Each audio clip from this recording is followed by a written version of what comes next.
तो hello friend, हमारे channel पर आपका एक बार फिर से स्वागत है। तो फ्रेंड, आप सभी लोग कैसे हैं? आई होप आप सभी लोग मस्त होंगे, स्वस्थ होंगे एंड पढ़ाई में व्यस्त होंगे। तो इस वीडियो पर हम लोग देखने वाले हैं बायोलॉजी का मोस्ट इंपॉर्टेंट क्वेश्चन, जो कि पास्ट 6 ईयर्स का पीवाईक्यू होने वाला है। ठीक है, जैसा कि मैं बता दे रहा हूँ कि आप लोग के लिए ऑलरेडी फिजिक्स का एंड केमिस्ट्री का पास्ट 6 ईयर्स का पीवाईक्यू ऑलरेडी करवा चुका हूँ, जो कि आकांक्षा 40 एग्जाम के लिए बहुत ही इंपॉर्टेंट होने वाला है। ठीक है, पास्ट 6 ईयर्स का पीवाईक्यू बहुत सारा क्वेश्चन आप देखेंगे कि रिपीट होता है आकांक्षा 40 में, चाहे बायोलॉजी का हो, फिजिक्स का, मैथ्स का हो या फिर आपका केमिस्ट्री का हो। सारा क्वेश्चन जो है, सारा नहीं लेकिन मोस्ट ऑफ द क्वेश्चन जो है रिपीटेड रहता है। इसलिए आप लोग को ये वीडियो ध्यान से देखते रहना है और एंड तक देखना है। पूरे 6 साल का पीवाईक्यू इस वीडियो पर करवाया हूँ। तो पूरे 6 साल का वीडियो आप 6 साल का पीवाईक्यू आप लोग को पूरी शिद्दत से पूरे मन लगाकर देखना होगा। सारा क्वेश्चन आपको बायोलॉजी का याद रखना है, क्योंकि बायोलॉजी में मैक्सिमम क्वेश्चन क्या होता है, याद रखने की चीजें होती है। इसलिए सारा कुछ आपको याद रखने की जरूरत है। ऑलरेडी मैंने फिजिक्स एंड केमिस्ट्री का बना चुका है, उसमें आप लोग को समझने के वाली बात है, उसमें आपको ट्रिक से याद रखना है। तो वो सारा कुछ ऑलरेडी मैंने फिजिक्स केमिस्ट्री के वीडियो पर बताया हुआ है। यदि आप वो सारा वीडियो नहीं देखे तो प्लेलिस्ट चेक कीजिए, या फिर आप मेरे चैनल पर जाके चेक कर सकते हैं, वहाँ पर आप लोग मिल जाएगा। तो चलिए आज का वीडियो शुरू करते हैं, जिसमें हम लोग आकांक्षा 40 एग्जाम 2025 के लिए फर्स्ट 6 ईयर्स का पीवाईक्यू करने वाले हैं। आप मुझे इंस्टा पर भी फॉलो कर सकते हैं, इंस्टा आईडी NITN कृष्णा 01। तो चलिए आज का वीडियो को शुरू करते हैं। उससे पहले आप यदि चैनल के लिए नए हैं तो चैनल को कर दीजिए सब्सक्राइब एंड बेल आइकन को प्रेस कर दीजिए। मैं कृष्णा कुमार महतो, मैं NIT पटना से अभी फिलहाल इंजीनियरिंग कर रहा हूँ, और मैं खुद आकांक्षा 40 से पढ़ाई कर चुका हूँ। ठीक है, मैं भी आकांक्षा 40 का स्टूडेंट रह चुका हूँ एंड अभी फाइनली मैं NIT पटना से इंजीनियरिंग कर रहा हूँ। एंड आप लोगों को बता दूं, पिछले साल 2024 में मैंने सफलता बैच लाया था। इस बार मैंने नहीं लाया है। बहुत सारे स्टूडेंट आप लोग कमेंट कर रहे हैं कि इस बार सफलता बैच कैसे जुड़े, तो इस बार मैं सफलता बैच नहीं लाया हूं। मैं ऑलरेडी बहुत सारे वीडियो में ऑलरेडी बता चुका हूं कि इस बार सफलता बैच नहीं आया है। पिछले बार लाया था। तो 2024 में भी हमारे बैच से ही रैंक 1 आया था आकांक्षा 40 में, एंड 2023 में भी। तो 2 साल लगातार रैंक 1 जो हमारे चैनल की तरफ से आया हुआ है। 2024 में तो बैच से ही आया था, सफलता बैच से। और 2023 में यूट्यूब को फॉलो करके रैंक 1 आया हुआ था। तो इस बार भी आई होप इसी चैनल से रैंक 1 आएगा। तो आप लोग मन लगाकर पढ़िए। तो चलिए आज के वीडियो को शुरू करते हैं। तो ये हमारा 2019 का क्वेश्चन पेपर है। ये 2019 का जो कि सेट वन में आपको देखने को मिलेगा। पहला क्वेश्चन यानी 81 से आपको बायोलॉजी का क्वेश्चन दिखेगा। निम्न में से कौन आहार श्रृंखला के अंतर्गत है? मतलब मैं हिंदी में ही समझा रहा हूँ, क्योंकि मैक्सिमम स्टूडेंट जो हिंदी मीडियम के ही है, सारे स्टूडेंट लगभग हिंदी मीडियम के हैं। तो फूड चेन कौन बना रहा? देखिए, फूड चेन मतलब आहार श्रृंखला के अंतर्गत कौन आता है? जैसे देखिए, पहला ऑप्शन यदि चेक करेंगे, क्या घास को गेहूं खाता है? जी बिल्कुल, ऐसा तो पॉसिबल नहीं से। सेकंड ऑप्शन को चेक करते हैं, घास को बकरी खाता है एंड बकरी को मानव। तो ये आहार श्रृंखला के अंतर्गत आ जाएगा, मतलब ऑप्शन टू हमारा जो बिल्कुल सही जवाब होगा। 82 के चलते फुल फॉर्म ऑफ CFC, ये तो आप लोग बचपन से पढ़ते आ रहे हैं। CFC का full form chlorofluorocarbon, option two बिल्कुल सही जवाब होगा। Next question, question number 83। एक बच्चा जो उसके पिता से डैश क्रोमोसोम प्राप्त करता है वो लड़की होगा। देखिए, लड़की होने का कंडीशन पहले तो आप लोग एक जान लीजिए। आप लोग का एक बॉय होता है, एक गर्ल होता है, ठीक है। बॉय के पास क्या होता है? XY क्रोमोसोम होता है, और गर्ल के पास होता है XX क्रोमोसोम। मान लीजिए निषेचन के पश्चात क्या हुआ कि यहाँ पर बोला जा रहा बच्चा, एक बच्चा जो उसके पिता ड्रेस क्रोमोसोम पर था वो लड़की होना चाहिए, मतलब गर्ल होना चाहिए। तो गर्ल कब होगा? जब इसके पास XX क्रोमोसोम आएगा। यहाँ से हमारा तो X क्रोमोसोम आएगा, ठीक है, यहाँ से तो X ही आएगा ना। जो आप लोग का यहाँ मेल फीमेल कर देता है, ये मेल हो गया, ये फीमेल हो गया, ठीक है। ये मेल एंड ये फीमेल। फीमेल से तो एक्स ही क्रोमोसोम आएगा, ठीक है, एक्स क्रोमोसोम यहाँ फीमेल से आ गया। तो लड़की होने के लिए मेल से क्या, कौन सा क्रोमोसोम आना चाहिए, एक्स या वाई? आप ही देखिए, यहाँ दोनों एक्स होगा तभी लड़की होगा। तो यहाँ से जाहिर सी बात है एक्स आएगा, यहाँ से एक्स आएगा तभी जो है वो लड़की होगा। तो एक बच्चा जो उसके पिता से डैश क्रोमोसोम प्राप्त करता है वो लड़की होगा, तो x chromosome, option one, option one बिल्कुल सही जवाब होगा। नेक्स्ट क्वेश्चन को चलते हैं, क्वेश्चन नंबर 84। मेंडल संबंधित है, तो मेंडल किससे संबंधित है? विशेष गुण लक्षण से उत्तराधिकारी मिलने के नियम से। तो ऑप्शन वन बिल्कुल सही जवाब होगा। आगे चलते हैं क्वेश्चन नंबर, और देखिए मैं बता दे रहा हूँ, अभी बता दे रहा हूँ, बायोलॉजी जैसा सब्जेक्ट जो है इसमें ज्यादा एक्सप्लेनेशन तो मांगता नहीं है। केमिस्ट्री या फिजिक्स तो है नहीं कि मैं पूरी तरीके से एक्सप्लेन करके समझाऊँ। इसमें बेसिकली आपको याद करना होगा, लर्न करना होगा। जितना अधिक आप याद रख पाते उतना आपको बायोलॉजी में हेल्प मिलेगा, ठीक है। तो आपको याद करना होगा, और मैंने करवाया चैप्टर वाइज, उसको देखिए, बहुत सारा अच्छा अच्छा क्वेश्चन, साथ ही साथ पूरा थ्योरी भी करवाया हुआ है, तो वहां से आप लोग अच्छा से कर सकते हैं। आपके शरीर में अपेंडिक्स अपेंडिक्स का स्थान है, तो इसका आंसर होगा बड़ी आंत, ऑप्शन वन बिल्कुल सही जवाब होगा, लार्ज इंटेस्टाइन, ठीक है। आगे चलते हैं, नेक्स्ट क्वेश्चन, क्वेश्चन नंबर 86। पुस्तक ओरिजिन ऑफ स्पीसीज लिखा गया था, तो ये देखिए एक पुस्तक था जो ओरिजिन ऑफ स्पीसीज नाम के प्रचलित था, वो आप जानते होंगे, चार्ल्स डार्विन के द्वारा जो है लिखा गया था पुस्तक ओरिजिन ऑफ स्पीसीज। तो 86 का ऑप्शन टू जो है बिल्कुल सही जवाब होगा। आगे चलते हैं, क्वेश्चन नंबर 87। 87 में क्या कहा जा रहा है, देखिए, सूडोपोडिया पाया जाता है। तो सूडोपोडिया कहाँ पे, तो अमीबा में पाया जाता है, और अमीबा को चलने में जो मदद करता है ना, सूडोपोडिया ही है जो अमीबा को चलने में मदद करता है। तो सूडोपोडिया किसमें पाया जाता है, अमीबा में। तो ऑप्शन 3 बिल्कुल सही जवाब होगा। आगे चलते 88 की ओर, जिसमें कहा जा रहा है प्रतिवर्ती क्रिया नियंत्रित होती है। तो आपको ये भी बताया गया प्रतिवर्ती क्रिया क्या है, सारा डिटेल में मैंने बताया हुआ सफलता बैच के स्टूडेंट को। सफलता बैच में यदि जुड़े हैं तो आप लोग को सारा आपको बताया गया है, आप लोग चैप्टर वाइज देखिए, समझ में आ जाएगा। तो प्रतिवर्ती क्रिया क्या है कि जब हम लोग अचानक से जो क्रिया होती है और अपना हाथ पीछे हटा लेते हैं, आप लोग जानते हैं ना, जैसे मान लीजिए आग के पास गया हाथ तो तुरंत हट जाता है, तो वो भी क्या है, एक प्रतिवर्ती क्रिया का एग्जाम्पल है। अचानक से की गई है क्रिया के प्रति अनुक्रिया जो करते हैं वो प्रतिवर्ती क्रिया कहलाती है। और ये किसके द्वारा नियंत्रित होती है, तो ये हमारे सीएनएस से नियंत्रित होता है। सीएनएस का फुल फॉर्म क्या होता है, सेंट्रल नर्वस सिस्टम।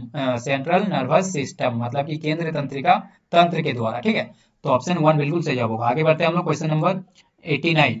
मुकुलन होता है, तो मुकुलन हमारा हाइड्रा में होता है और एक में होता है, तो आपको ये याद रखना है, मुकुलन हाइड्रा में होता है, साथ ही साथ ईस्ट में होता है, ईस्ट में। तो ईस्ट भी याद रखना है, यदि ईस्ट ऑप्शन में रहता तो ईस्ट भी टिक लगा सकते थे। हाइड्रा है तो हाइड्रा हम लोग टिक लगा के आगे बढ़ेंगे। तो ये बहुत इंपॉर्टेंट क्वेश्चन है, मुकुलन किसमें होता है, हाइड्रा और ईस्ट में, ठीक है। पक्षमाप पेशियां पाई जाती है, तो पक्षमाप पेशी कहाँ पर पाई जाती है, आंख में पाई जाती है। आंख कहाँ है, ऑप्शन 3 में। तो ऑप्शन 3 बिल्कुल सही जवाब होगा। आगे बढ़ते हैं नेक्स्ट क्वेश्चन, क्वेश्चन नंबर 91 की ओर। 91 में कहा जा रहा है प्रेस बायोपिया एक बीमारी। प्रेस बायोपिया देखिए, कुछ कुछ ना बायोलॉजी में आप लोग का जो है इंग्लिश में ही पूछा जाता है, हिंदी में देखिए, हिंदी लिखा है लेकिन ये इंग्लिश का ही है। प्रेस बायोपिया क्या है, एक इंग्लिश वर्ड है लेकिन हिंदी में नहीं लिखा गया, तो बहुत सारे स्टूडेंट परेशानी में आ सकते हैं। इसलिए मैंने आप लोगों को कुछ इंग्लिश हिंदी वाला वर्ड मीनिंग भी दिया हुआ था व्हाट्सएप ग्रुप में, वो आपको याद ही होगा, जिस चैप्टर से पूछा जाता है वो चैप्टर का, ठीक है।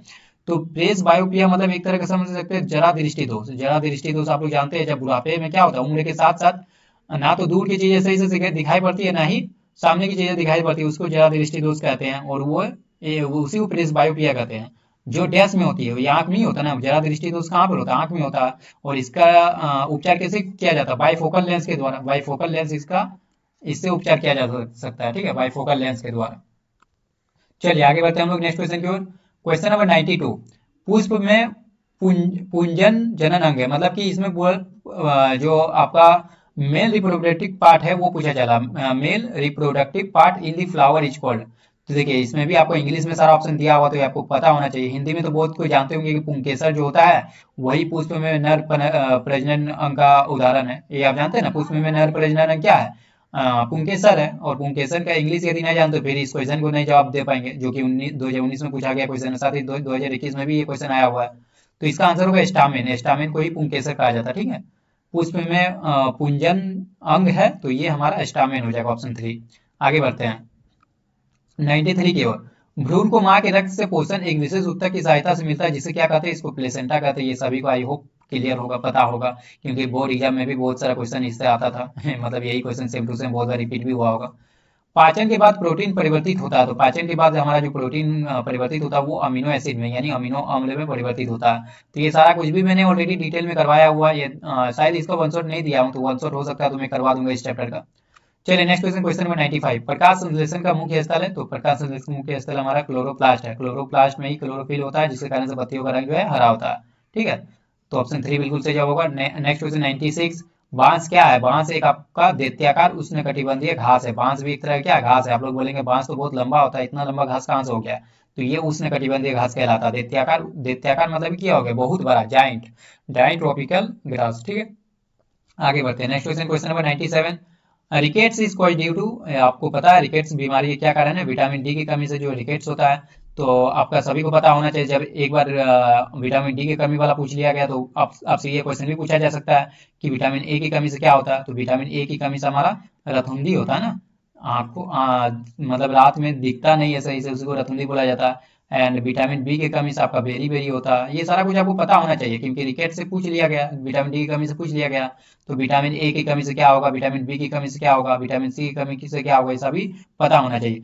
तो विटामिन ए की कमी से रतुंधी होगा, बी की कमी से बेरी बेरी, विटामिन सी की कमी से हमारा स्कर्वी होता है, स्कर्वी होता है, एंड विटामिन डी की कमी से हमारा रिकेट्स होता है। चलिए आगे बढ़ते हैं, आगे बढ़ते हैं नेक्स्ट क्वेश्चन, क्वेश्चन नंबर 98। इसमें कहा जा रहा है पेचिस तथा इन्फ्लुएंजा होने के क्या कारण है। तो पेचिस जो वो जीवाणु की वजह से होता है, जीवाणु की वजह से मतलब बैक्टीरिया, एंड हमारा इन्फ्लुएंजा वायरस की वजह से मतलब विषाणु, ठीक है, वायरस। ये हमारा बैक्टीरिया की वजह से होता है एंड ये हमारा वायरस की वजह से। तो पेचिस हमारा जीवाणु यानी बैक्टीरिया की वजह से, और इन्फ्लुएंजा विषाणु यानी वायरस की वजह से। तो किसमें? ऑप्शन 3 में है, क्रमशः जीवाणु तथा विषाणु। ये टिक मत लगा दीजिएगा विषाणु तथा जीवाणु। ठीक है, चलिए आगे बढ़ते हैं नेक्स्ट क्वेश्चन की ओर। आगे है हमारा next question, question number 99। C4 cycle is also known as, C4 चक्र डैश के नाम से जाना जाता है, तो हेच एंड स्लैक साइकिल। ऑप्शन 3 में दिख रहा होगा हेच एंड स्लैक साइकिल, ऑप्शन 3 बिल्कुल सही जवाब होगा।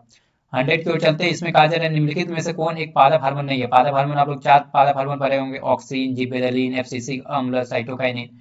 तो कौन सा पादप हार्मोन नहीं है? ऑक्सीन तो है ही, जी, और सबका कार्य भी आपको पता होना चाहिए, मैंने ऑलरेडी आप लोगों को बताया हुआ है कार्य क्या क्या है। और ये मैं बता दूं, इस पादप हार्मोन से 4 पादप हार्मोन होता है, और 2023 में जो क्वेश्चन पेपर है 3 क्वेश्चन सिर्फ पादप हार्मोन से पूछा गया कि ऑक्सीन क्या कार्य होता है, जिबरेलिन का क्या कार्य होता है, साइटोकाइनिन का क्या कार्य होता है। 3 क्वेश्चन आया हुआ 2023 में, इसलिए बोलता पादप हार्मोन वाला बहुत ज्यादा इंपॉर्टेंट है, आप लोगों को करना होगा। पादप हार्मोन इस बार भी जो है 2024 में देने वाले हैं, बहुत क्वेश्चन पूछा जाएगा। ठीक है, तो निम्नलिखित में कौन एक पादप हार्मोन नहीं है, ये पूछा जा रहा है। क्वेश्चन तो पहले सही से पढ़ना है। बहुत कोई बच्चे पढ़ लेते हैं कि हार्मोन है और तुरंत ऑक्सीजन लगा देखते हैं और टिक लगा देते हैं कि ये तो पादप हार्मोन है, लेकिन यहाँ क्वेश्चन में क्या बोला जा रहा है? पादप हार्मोन नहीं होना चाहिए। ऑक्सीजन तो है, तो ये सही जवाब नहीं होगा। जिबरेलिन भी पादप हार्मोन है, एबीए भी पादप हार्मोन है। इंसुलिन देखिए, इंसुलिन क्या है? ये हमारा मनुष्य का हार्मोन है ना, पादप हार्मोन थोड़ी है, ये पादप हार्मोन नहीं है, तो यही हमारा सही जवाब हो जाएगा, ऑप्शन 3। ठीक है, आगे बढ़ते हैं।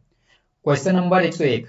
आवृत बीजों में प्रजनन की इकाई है, the reproductive unit of angiosperm is, तो इसका आंसर होगा फ्लावर यानी फ्रूट, पुष्प। तो ऑप्शन 4 बिल्कुल सही जवाब होगा। आगे बढ़ते हैं। RUBP, तो RUBP स्टैंड फॉर, इसका फुल फॉर्म पूछा जा रहा है, तो इसका आंसर होगा 102 का, वो आपका होगा राइबुलोज बाइफॉस्फेट। राइबुलोज बाइफॉस्फेट जो इसका करेक्ट आंसर होगा 102 का। ठीक है, आगे बढ़ते हैं हम लोग नेक्स्ट क्वेश्चन की ओर।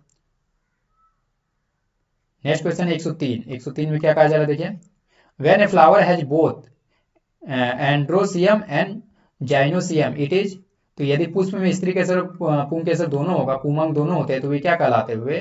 एक्चुअल में क्या कहलाएंगे? दोनों होगा तो द्विलिंगी कहलाएंगे, बाइसेक्सुअल। तो ऑप्शन 2 जो बिल्कुल सही जवाब होगा। आगे बढ़ते हैं। DNA synthesis during cell cycle takes place in, तो ये एस फेज में होता है। तो कोशिका चक्र के दौरान संश्लेषण किस में होता है? एस प्रावस्था में। तो ऑप्शन 2 बिल्कुल सही जवाब होगा। नेक्स्ट क्वेश्चन, और ये मैं बता दूं, ये दो कोशिका चक्र जो होता है वो 2 चरण में होता है। ठीक है, ये चलिए वो बाद में बताया जाएगा, ये 2 चरण में नहीं होता, सॉरी। ये जो कोशिका चक्र का संश्लेषण 2 चरण में, ये एस प्रस्था में, इतना आप लोग याद रखिए बस। आगे बढ़ते हैं। Question number 105। Final product form during fermentation, मतलब जो किण्वन होता है, किण्वन विधि के द्वारा जो अंतिम उत्पाद बनता है वो क्या होता है? तो वो होता है इथाइल अल्कोहल। इथाइल अल्कोहल इसका आंसर होगा। चलिए आगे बढ़ते हैं। Which one is the known as suicidal bag, ये तो सभी को पता होगा, क्लास 9 का क्वेश्चन पूछ लिया गया। निम्न में से कौन आत्महत्या की थैली के रूप में जाना जाता है? तो ये लाइसोसोम। तो ऑप्शन 2 बिल्कुल सही जवाब होगा। आगे बढ़ते हैं 107 की ओर। निषेचन के पश्चात बीजांड विकसित होते हैं, तो ये बीजांड जो हमारा बीज के रूप में विकसित होता है, तो ऑप्शन 1। ये सारा क्वेश्चन ऑलरेडी मैंने करवाया हुआ है, और यही पीवाईक्यू क्वेश्चन है, देख लीजिए। तो इस तरह से आपका पीवाईक्यू पूछा जाता है। ठीक है, चलिए आगे बढ़ते हैं 108 की ओर। फलों के पकने के लिए कौन सा हार्मोन उत्तरदायी है? तो ये मैंने बताया था आप लोग को, जो इथाइल होता है, इथाइलिन जो होता है, वो फलों के पकने के लिए उत्तरदायी होता है। इसका फॉर्मूला मैंने बताया था C2H2, और इसका स्ट्रक्चर क्या होगा? 2 कार्बन 3 बॉन्ड से जुड़ा रहेगा, और एक हाइड्रोजन यहाँ, एक हाइड्रोजन यहाँ। तो इस तरह से स्ट्रक्चर भी आपको पता होना चाहिए। आगे बढ़ते हैं 109 की ओर।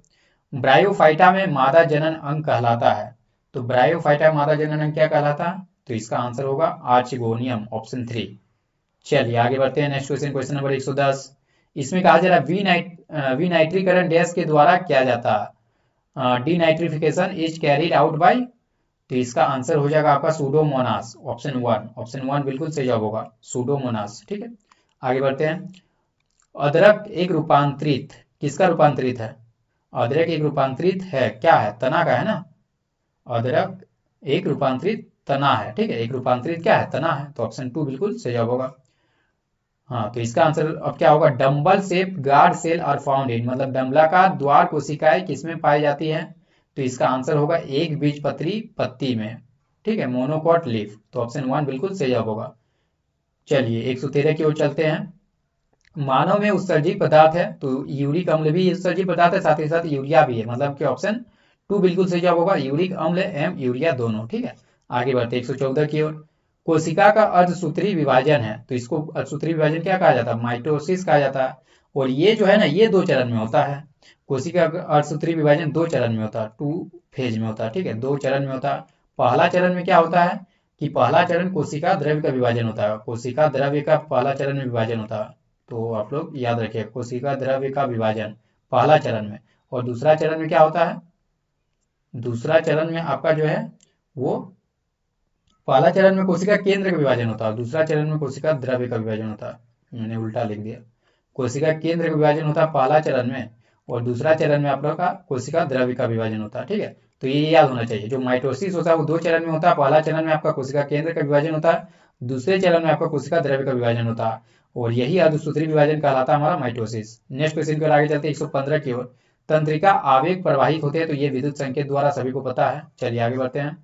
Insulin is secreted by, insulin dash के द्वारा स्रावित होता है। तो देखिए इंसुलिन, और देखिए ये सब हार्मोन वगैरह जो है ना, पादप हार्मोन, मानव हार्मोन, बहुत ज्यादा इंपॉर्टेंट है। हार्मोन वाला पार्ट से आपका क्वेश्चन बहुत ज्यादा पूछा जाएगा। तो इंसुलिन के बारे में पूछा गया, किससे स्रावित होता है, तो ये अग्नाशय से, पेनक्रियाज जिसको बोला जाता है। इंग्लिश भी आपको पता होना चाहिए, इंग्लिश मीनिंग कि भी कई बार इंग्लिश में लिख देता है, ठीक है। और तो इंग्लिश भी आपको पता होना चाहिए। चलिए आगे बढ़ते हैं हम लोग नेक्स्ट क्वेश्चन की ओर, 117 की ओर। विषाणु क्या है, जो वायरस है वो क्या है।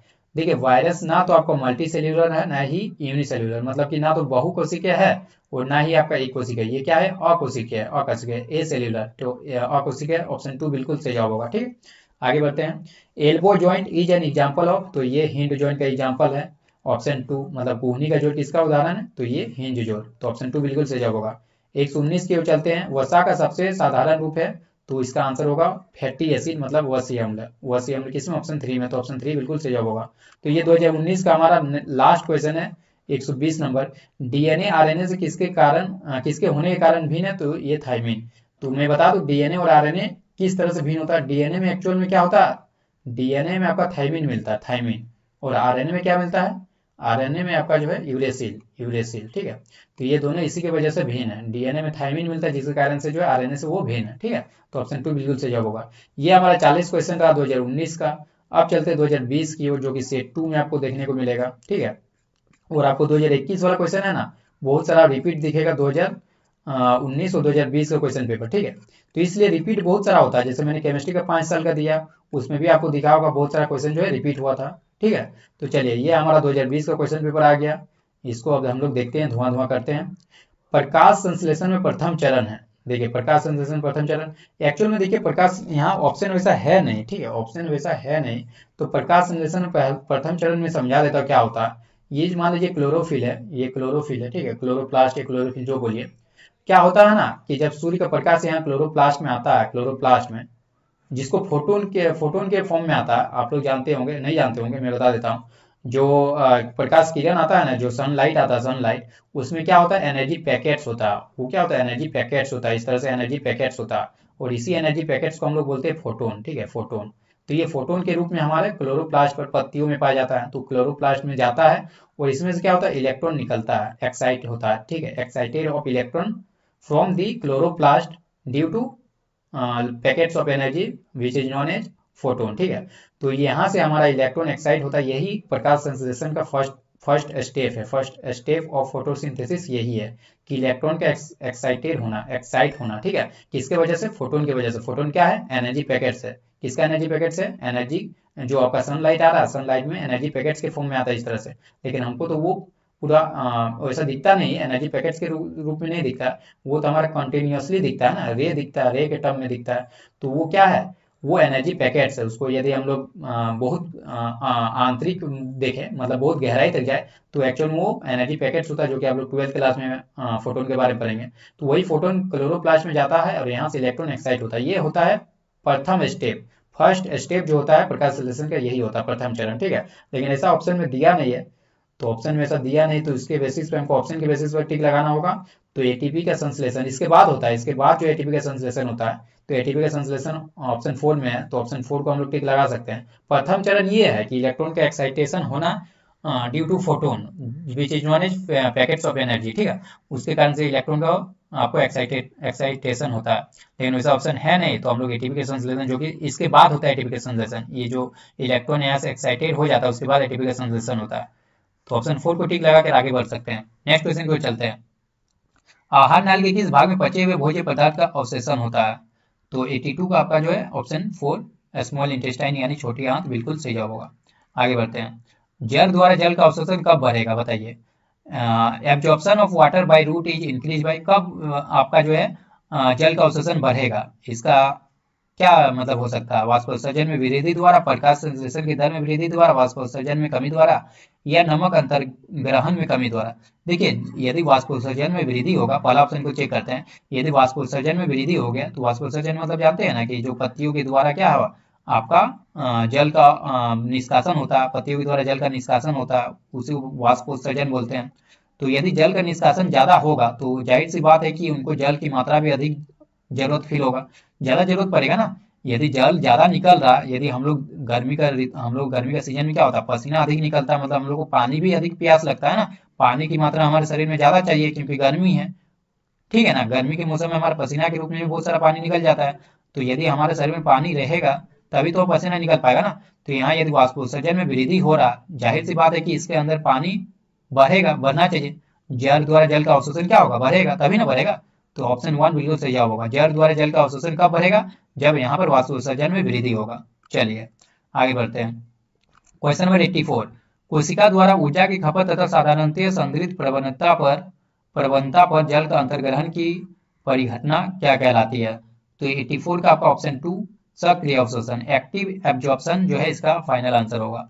आगे बढ़ते हैं नेक्स्ट क्वेश्चन, क्वेश्चन नंबर 85, दूध का स्रावन किसके द्वारा कायम रहता, तो ये प्रोलैक्टिन, ऑप्शन 3। और इसको और एक नाम से जाना जाता है, मुझे अभी याद नहीं आ रहा, लैक्टोजेनिक हार्मोन शायद बोला जाता है, लैक्टोजेनिक हार्मोन, ठीक है, lactogenic hormone prolactin, lactogenic hormone, हार लिख देता हार्मोन। एंड ये जो है आपका पीयूष ग्रंथि में ही बनता है, पीयूष ग्रंथि, ठीक है, आप लोग जानते हैं पीयूष ग्रंथि के बारे में, पीयूष ग्रंथि, ठीक है। चलिए आगे बढ़ते हैं हम लोग नेक्स्ट क्वेश्चन की ओर। क्वेश्चन नंबर 86, पीयूष ग्रंथि का कंट्रोल बहुत जगह होता है, वो मास्टर ग्रंथि उसी को बोला जाता है। नेक्स्ट क्वेश्चन, क्वेश्चन नंबर 86, मस्तिष्क तथा स्पाइनल कॉर्ड में रहता है, तो ये हमारा क्या होगा, peripheral nervous system, sympathetic nervous system, या सेंट्रल नर्वस सिस्टम। तो सेंट्रल नर्वस सिस्टम बिल्कुल सही जवाब होगा, इसी को सीएनएस बोला जाता है, केंद्रीय तंत्रिका तंत्र, ठीक है। चलिए आगे बढ़ते हैं, इसलिए फुल फॉर्म भी पता होना चाहिए, नहीं तो ऑप्शन में कैसे टिक लगाएंगे बताइए। आगे बढ़ते हैं। Cerebral hemispheres are centres of, प्रमस्तिष्क जो है प्रमस्तिष्क गोलार्ध केंद्र है किसका, सोच का। तो ऑप्शन 1 बिल्कुल सही जवाब होगा। आगे बढ़ते हैं, क्या नेक्स्ट क्वेश्चन में, endocrine glands are those which put their secretions into, अंतःस्रावी ग्रंथियां वे है जिनसे स्रावन रहता है वाहिनी में, रक्त में, एक तथा दो दोनों में, इनमें से कोई नहीं। तो इसका आंसर होगा ब्लड, तो ऑप्शन 2 बिल्कुल सही जवाब होगा 88 का। आगे बढ़ते हैं, विच of the following does not secret any hormone, तो निम्न में से कौन जो है किसी हार्मोन का स्रावन नहीं करता। वृषण तो करता ही है, टेस्टोस्टेरोन हार्मोन आपको पता है, पेनक्रियास जिसको अग्नाशय बोला जाता है, इंसुलिन हार्मोन यहीं से होता है, अंडाशय से भी होता है लेकिन प्लीहा से नहीं होता। तो ऑप्शन 2 जो है 89 का बिल्कुल सही जवाब होगा। आगे बढ़ते हैं 90 के, जिबरेलिन स्टिमुलेट, देखिए ये फिर से पूछा गया जिबरेलिन के बारे में, इसलिए मैंने बोला पादप हार्मोन जो है मोस्ट इंपॉर्टेंट है, वहां से 2-3 क्वेश्चन 4 क्वेश्चन रहता ही रहता है। तो जिबरेलिन उद्दीपित करता है कोशिका विभाजन को, पार्श्व जड़ों की वृद्धि को, इंटरनोड का दीर्घीकरण को, या क्वालियोप्टाइल की वक्रता को। तो इसका आंसर होगा इंटरनोड का दीर्घीकरण को। जिबरेलिन जो है तने की वृद्धि में सहायक होता है, और जो कोशिका की लंबाई वृद्धि होता है वो ऑक्सीन के द्वारा होता है, और साइटोकाइनिन क्या कोशिका विभाजन में सहायक होता है, ठीक है। तो ये सारा कुछ आपको पता होना चाहिए। आगे बढ़ते हैं, ब्रायोफिल्म पुनर्उत्पादित होता है, 91 का है, ब्रायोफिल्म रिप्रोड्यूस बाय, तो इसका आंसर जो होगा आपका वनस्पतिक तेल। तो ऑप्शन 4 बिल्कुल सही जवाब होगा, वेजिटेटिव वर्ड, ठीक है, वेजिटेटिव वर्ड। तो ऑप्शन 4 बिल्कुल सही जवाब होगा, वनस्पतिक कली, तेल मैंने बोल दिया था क्या, तो वेजिटेटिव वर्ड होगा ऑप्शन 4। आगे बढ़ते हैं, एक माली गुलाब के पौधे के तनों को काटकर बोते हैं, ये परिघटना क्या है, ये तो ग्राफ्टिंग कहलाता है, आप लोगों को शायद पता ही होगा सभी को। आगे बढ़ते हैं, मानव में अंडाणु का प्रजनन होता है, तो मानव पर अंडाणु का प्रजनन कहाँ पे होता है, तो ये हमारा ऑप्शन 4 बिल्कुल सही जवाब होगा, फिलोपियन ट्यूब। तो 93 का हमारा जो है ऑप्शन 4 बिल्कुल सही जवाब होगा। आगे बढ़ते हैं 94 की ओर, तना के कटाव का उपयोग साधारणतः डैश में प्रवर्धन के लिए होता है। तो 94 का हमारा ऑप्शन 3 बिल्कुल सही जवाब होगा, गन्ना। रोज रहता गुलाब, तो गुलाब भी इसका आंसर हो सकता था, लेकिन जो गन्ना है वो भी हमारा तना के द्वारा ही होता है। गर्भाशय भित्ति से जुड़ा हुआ डिश जैसी संरचना जिसका दूसरा भाग अम्बिलिकल कॉर्ड से जुड़ा होता है, ये क्या कहलाता है, तो इसी को तो प्लेसेंटा कहते हैं ना। तो ऑप्शन 3 बिल्कुल सही जवाब होगा, ठीक है। आगे बढ़ते हैं नेक्स्ट क्वेश्चन, क्वेश्चन नंबर 96। युग्मक में होता है, तो युग्मक में क्या होता है, जीन के मात्र एक एलील, तो ऑप्शन 2 बिल्कुल सही जवाब होगा। और मैं बता दे रहा हूँ आप लोगों को, सफलता बैच के स्टूडेंट आप लोग, बता दे रहा हूँ सारा क्वेश्चन आपको याद होना चाहिए जो करवा रहा हूँ। याद होगा तो आपको सिलेक्शन, फर्स्ट एग्जाम में सिलेक्शन से कोई नहीं रोक सकता। Next question, question number 97। समजात अंक का उदाहरण, तो आप समजात और समरूप जानते ही होंगे। समजात अंक क्या होता है, जिसका उत्पत्ति लगभग सेम होता है और कार्य में डिफरेंट हो सकता है, उत्पत्ति संरचना में सेम होता है, ठीक है, कार्य में डिफरेंट हो सकता है। समरूप में क्या होता है, वो जस्ट इसका रिवर्स होता है, उसका उत्पत्ति डिफरेंट हो सकता है लेकिन कार्य में वो समान कार्य करता है। तो समझात अंक का एग्जाम्पल क्या है, हमारी बात तथा कुत्ता का अगला पैर, हमारी दांत तथा हाथी का दांत, आलू तथा घास का दाग, इनमें सभी, तो इनमें सभी जो है इसका आंसर सही होगा। ऊर्जा के सबसे सुरक्षित स्रोत है, बहुत कोई इस क्वेश्चन में फंस सकते हैं, बहुत कोई सौर ऊर्जा टिक लगा सकते हैं, तो सौर ऊर्जा नहीं होगा, इसका आंसर होगा नाभिकीय ऊर्जा, न्यूक्लियर एनर्जी।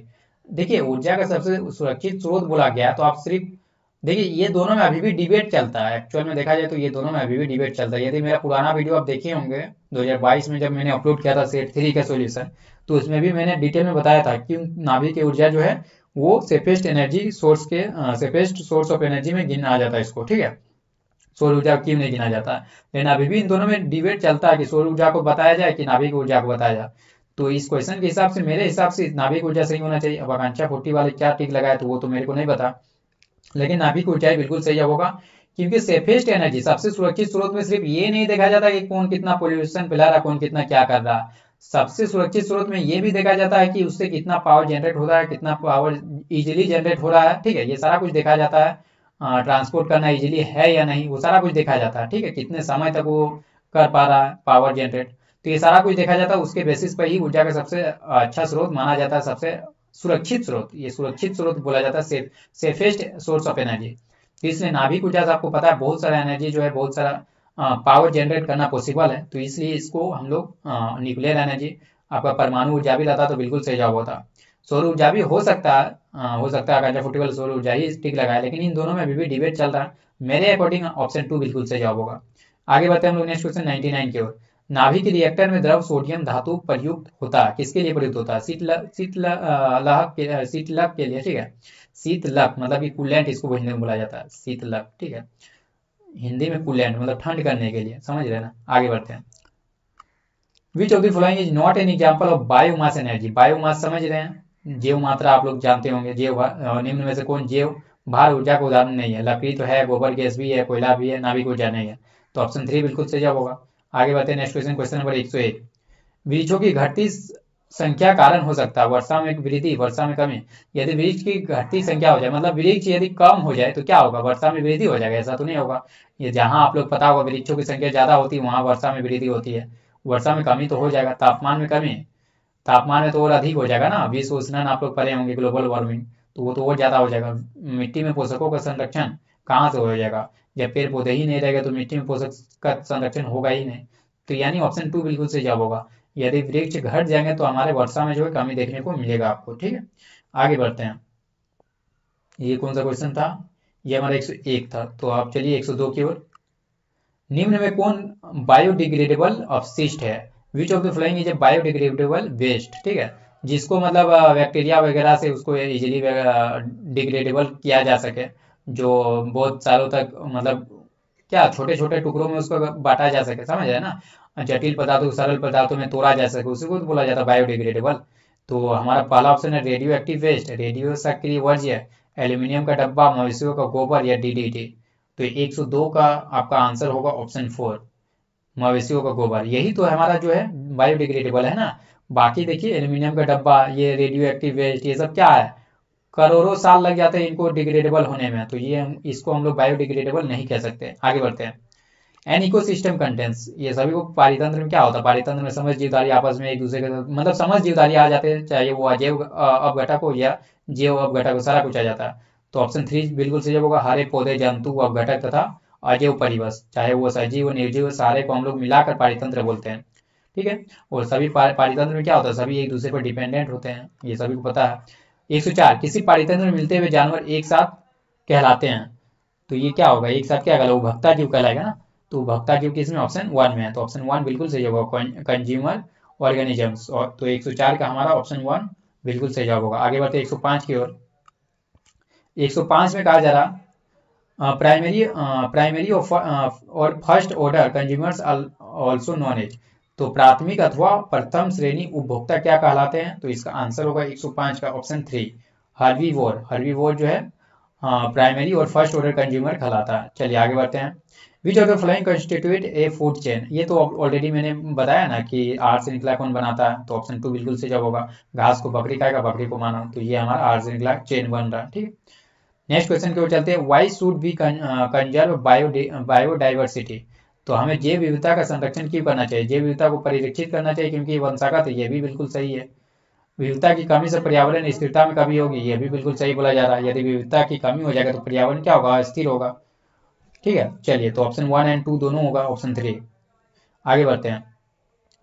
किसी झील का हरा होने का क्या कारण है? प्रदूषण, समुद्री शैवाल का अत्यधिक वृद्धि, इनमें से कोई नहीं है काय। तो काय आंसर बिल्कुल सही जवाब होगा 108 का ऑप्शन 3। 109 की ओर चलते हैं। मानव शरीर में पसलियों की संख्या है तो वो 24 है, तो ऑप्शन 4 बिल्कुल सही जवाब होगा 109 का। ठीक है, चलिए 110 की ओर चलते हैं। क्या कहा जा रहा है 110 में? निम्न पौधों में कौन हवा से वायुमंडलीय नाइट्रोजन स्थिर कर सकता है? तो ये मटर का पौधा, तो ऑप्शन 4। ये सारा कुछ आपको याद होना चाहिए, याद रखिएगा आप लोग, हो सकता है बहुत सारा क्वेश्चन यहाँ से आपका रिपीट हो जाए 2024 में। अफीम प्राप्त होता है, तो 111 का आपका ऑप्शन 3 बिल्कुल सही जवाब होगा। अफीम पॉपी के बीज कैप्सूल से। Next question, which of the following contains cobalt? तो ये तो पता होगा विटामिन B12, मतलब निम्न में किसमें कोबाल्ट है? तो हमारा विटामिन B12। आगे बढ़ते हैं। Cholera bacillus was discovered by? Cholera bacillus की खोज किसने किया था? रॉबर्ट कोच ने किया था, तो ऑप्शन 3 बिल्कुल सही जवाब होगा। कॉक नहीं होगा, यहाँ कॉक लिख दिया, रॉबर्ट कोच होगा। ठीक है, चलिए आगे बढ़ते हैं। Next question, question number 114। Penicillin antibiotic की खोज का श्रेय है, मतलब कि the credit of discovery of antibiotic penicillin goes to, तो ये अलेक्जेंडर फ्लेमिंग को जाता है, तो ऑप्शन 2 बिल्कुल सही जवाब होगा 114 का। ठीक है, आगे बढ़ते हैं हम लोग। Next question, question number 115। Alzheimer's disease in human beings is characterised by the degeneration of, मतलब मनुष्य में अल्जाइमर रोग डैश के अपभ्रंशन का अभिलक्षण है, तो इसका आंसर होगा ऑप्शन 2 तंत्रिका कोशिकाओं। तंत्रिका कोशिका किसमें? ऑप्शन 2 में है, नर्व सेल्स। ठीक है, तो ऑप्शन 2 बिल्कुल सही जवाब होगा। आगे बढ़ते हैं 116 की ओर। 116 में क्या कहा जा रहा है? प्रासरण अर्धपारगम्य झिल्ली के आर पर डैश से जल का मार गया, तो हमारा उच्चतर सांद्रण से निम्न सांद्रण, मतलब जल के अणु के हायर कंसेंट्रेशन से लोअर कंसेंट्रेशन। देखिए higher concentration of water molecules to its lower concentration, तो ऑप्शन 1 बिल्कुल सही जवाब होगा। जाइलम, पौधों में जाइलम डैश के लिए उत्तरदायी है? मैंने बताया था जल से जाइलम, जल से जल, मैंने ट्रिक बताया था ना, फर्स्ट फ्लोएम फर्स्ट फूड, ये सारा ट्रिक मैंने बताया हुआ है। तो पौधों में जाइलम किसके लिए? जल, जल का परिवहन के लिए, तो ऑप्शन 1 में जल से जाइलम, जल से जल, और फर्स्ट फ्लोएम फर्स्ट फूड, वैसे मैंने बताया था ट्रिक। आगे बढ़ते 118 की ओर। मनुष्य के यकृत डैश तंत्र के भाग है? The kidney in human beings are part of the system for, तो ये पता उत्सर्जन तंत्र का भाग है। ठीक है, तो ऑप्शन 3 बिल्कुल सही जवाब होगा। आगे बढ़ते हैं। श्वसन का नियमन डैश का अधीन है? तो ये पोन्स का अधीन है, तो regulation of respiration under the control of pons, तो ऑप्शन 4 बिल्कुल सही जवाब होगा। आगे बढ़ते हैं। आप लोग पढ़े ना, पोन्स होता है, मेडुला होता है, जो आप लोग आपका पश्च मस्तिष्क होता है उसी का पार्ट होता है। ठीक है, चलिए आगे बढ़ते हैं। नेक्स्ट क्वेश्चन 120, ये हमारा 2020 का लास्ट क्वेश्चन है। नर तथा मादा युग्मकों के मेल से बनी संरचना कहलाता है? तो ये तो जाइगोट कहलाता है। तो ये मैंने 2020 का भी करवा दिया, 2019 का भी करवा दिया, 2019 2020 दोनों करवा दिया, जिसमें 40 क्वेश्चन टोटल हम लोग 80 क्वेश्चन कर लिए हैं, 40। ठीक है, 2019 में 40 एंड 2020 में 40, ये हमारा 2019 का 40 क्वेश्चन है एंड ये हमारा 2020 का 40 क्वेश्चन है। अब 2021 को चलते हैं। 2021 में आपका 25 क्वेश्चन पूछा गया था, सारे में 25 क्वेश्चन पूछा गया था, और 2020 2019 में 40। 2022 में भी आपका 25 क्वेश्चन पूछा, सॉरी 40 क्वेश्चन पूछा गया, तो 2022 का भी क्वेश्चन है नहीं। 2023 का फिर मैं करवा दूंगा 40 क्वेश्चन, मतलब अभी हम लोग को 40 20 65 क्वेश्चन और हम लोग को करना है। तो चलिए अब 2021 के चलते हैं। तो इस तरह से आपको जितना भी करवाया जा रहा सब अच्छा से आप लोग कीजिए, आपका सिलेक्शन आराम से हो जाएगा। मैंने केमिस्ट्री का 5 साल का करवा दिया है, उसको देखिए। एंड ये रहा आपका बायोलॉजी का 2021 का आया हुआ क्वेश्चन। ठीक है, इसमें 25 क्वेश्चन दिखने को मिलेगा, तो 51 से शुरू है और 25 क्वेश्चन रहेगा। तो देखिए, splitting of water during photosynthesis in known as, तो इसको बोला जाता है फोटोलिसिस ऑफ वाटर, इसको एक्चुअल में बोला जाता है फोटोलिसिस ऑफ वाटर। तो ऐसा तो ऑप्शन है नहीं, तो फोटोलिसिस को हम लोग टिक लगा सकते हैं। यहाँ हिंदी में बताने सही लिखा है कि नहीं, फोटोलिसिस ऑफ वाटर होता फोटोलिसिस ऑफ वाटर, ठीक है, प्रकाश संश्लेषण के दौरान जल का विभाजन कहलाता है फोटोलिसिस ऑफ वाटर। वैसा ऑप्शन में है नहीं, तो मैं प्रकाश अपघटन को टिक लगाकर आगे बढ़ सकता हूँ, ठीक है। चलिए आगे बढ़ते हैं। Next question, question number 52। किस पौधे में पत्ती के एक टुकड़े से एक संपूर्ण पौधा पुनर्उत्पादित हो सकता है? वो है ब्रायोफिलम। तो ऑप्शन 4 बिल्कुल सही जवाब होगा। अगला क्वेश्चन है, जड़ों द्वारा जल का अवशोषण किसके प्रभाव से होता है? तो ये तो देखिए बिल्कुल वैसे ही क्वेश्चन है जिसमें मैंने बताया था जड़ों द्वारा जल का अवशोषण कब बढ़ेगा, जब हम लोग वाष्पोत्सर्जन में वृद्धि होगा तो जल भी जल की मात्रा जो है उसको ज्यादा जरूरत फील होगा, तो जड़ से जल ज्यादा जो है अवशोषित होगा, ठीक है। तो वैसे ही क्वेश्चन है बिल्कुल ये भी। तो इसमें आंसर क्या होगा? वाष्पोत्सर्जन अभिकर्ष ज्यादा, यदि वाष्पोत्सर्जन होगा तो जड़ों द्वारा जल का अवशोषण भी ज्यादा होगा। चलिए आगे बढ़ते हैं। ब्लड प्रेशर मतलब जो बीपी है वो किसके द्वारा कंट्रोल होता है? रक्तचाप किसके द्वारा नियंत्रित होता है? तो ये मैंने आप लोगों को ऑलरेडी बताया हुआ अधिवृक्क ग्रंथि के द्वारा। अधिवृक्क ग्रंथि से कौन सा हार्मोन स्रावित होता है, ये सारा कुछ मैंने बताया हुआ, ठीक है। चलिए आगे बढ़ते हैं। तो हमारा अधिवृक्क ग्रंथि बिल्कुल सही जवाब होगा 54 का, ठीक है। आगे बढ़ते हैं 55 की ओर। 55 में कहा जा रहा है वृद्धि हार्मोन डैश में उत्पन्न होता है। तो ये पिट्यूटरी, जिसको मास्टर ग्रंथि भी बोला जाता है, पीयूष ग्रंथि भी बोला जाता है, इसके इसमें कम यदि वृद्धि हार्मोन कम स्रावित होता है पिट्यूटरी ग्रंथि यानी पीयूष ग्रंथि से, तो वो क्या होगा? बोनापन आ जाएगा। तो वृद्धि हार्मोन डैश में उत्पन्न होता है तो वो पिट्यूटरी, मतलब कि ऑप्शन 4 बिल्कुल सही जवाब होगा 55 का, ठीक है। चलिए अगला क्वेश्चन हमारा नेक्स्ट क्वेश्चन, क्वेश्चन नंबर 56। इसमें कहा जाए दो तंत्रिका कोशिका के मध्य खाली स्थान क्या कहते हैं? सिनेप्स बोला जाता है। तो ऑप्शन 2 बिल्कुल सही जवाब होगा। अगला क्वेश्चन है 57। निम्नलिखित में से किसके कारण अत्यधिक वायु प्रदूषण होता है? घरेलू डिटर्जेंट तथा पिलकनाशी, ऑटोमोबाइल निष्कासक तथा उद्योगों से रासायनिक। तो ये बिल्कुल सही जवाब होगा ऑप्शन 2, ठीक है। आप लोग चारों ऑप्शन पढ़ के देखना, उसके बाद टिक लगाना है। मुझे तो याद हो गया इसलिए मैं टिक लगा दे रहा हूँ, ठीक है। आगे बढ़ते हैं नेक्स्ट क्वेश्चन, क्वेश्चन नंबर 58। शकरकंद में कायिक परिवर्धन डैश के द्वारा होता है? तो 58 का हमारा जो आंसर ऑप्शन 3 है, जो जड़ है जड़ के द्वारा होता है कायिक परिवर्धन। कायिक परिवर्धन के बारे में ऑलरेडी मैंने बताया हुआ सफलता बैच के स्टूडेंट को, तो आप लोग जुड़े नहीं है सफलता बैच में, हो सकता है इसको मैं यूट्यूब में अपलोड ना भी करूँ तो सफलता बैच वाले ही स्टूडेंट सिर्फ इसको देख पाएंगे। बाकी यदि यूट्यूब में इनकेस में अपलोड करता हूँ तो आप लोग यदि देख रहे सफलता बैच में नहीं जुड़े हैं तो सफलता बैच में जुड़िए। आप लोग क्या कर रहे हो? सफलता बैच में जुड़ो, आप लोग को जो है मैं पूरे सेकेंड एग्जाम तक तैयारी करवाऊंगा, और प्राइस भी बहुत घटा दिया गया है। आप लोग एक बार मैसेज करना उस नंबर पे जो भी मैंने ऑलरेडी दिया हुआ है। चलिए, निम्नलिखित में से कौन लैंगिक संचालित रोग नहीं है? सिफिलिस तो है ही, गोनोरिया भी है, एड्स भी है। तो जो लेप्रोसी है ये हमारा लैंगिक संचालित रोग नहीं है। तो ऑप्शन 2 इस क्वेश्चन का बिल्कुल सही जवाब होगा। एक पुरुष बच्चा जन्म लेगा, देखिए ये फिर से क्वेश्चन आ गया, ये फिर से वही क्वेश्चन पूछा गया ना। तो बच्चा की आनुवंशिक संरचना एक्स वाई, एक पुरुष बच्चा जन्म कब लेगा? जब एक्स वाई क्रोमोसोम का हो। तो ऑप्शन 3 बिल्कुल सही जवाब होगा। एक्स एक्स लेगा तो वो तो फिर लड़की हो जाएगा ना, वो बच्ची हो जाएगा, बच्चा लेगा। यहाँ पर दिखा गया ए मेल चाइल्ड लिखा ना, पुरुष बच्चा लिखा गया, ठीक है। तो मेल चाइल्ड कब होगा? जब एक्स वाई क्रोमोसोम का हो, ठीक है। आगे बढ़ते हैं next question, question number 61। Mendel is related with, Mendel संबंधित ये भी क्वेश्चन आप लोग मैंने ऑलरेडी बताया 2019 और 2020 का ही क्वेश्चन रिपीट हुआ 2021 में। तो इसका आंसर क्या होगा? विशेष गुण लक्षणों की वंशागति के नियम से। तो ऑप्शन 1 बिल्कुल सही जवाब होगा। 62 के ओर चलते हैं, ये भी देखिए मैंने करवाया। ओरिजिन ऑफ पुस्तक किसने लिखा था? चार्ल्स डार्विन ने।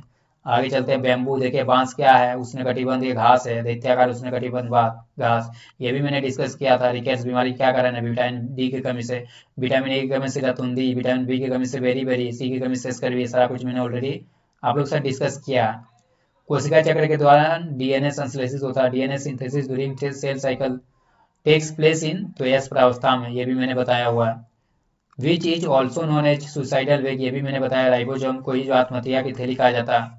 तो ये देखिए सबका जो है रिपीट हुआ क्वेश्चन। 2021 में बहुत सारा क्वेश्चन रिपीट हुआ है। मैंने केमिस्ट्री वाले में भी बताया था जब केमिस्ट्री का 5 साल का करवा रहा था तब, ठीक है।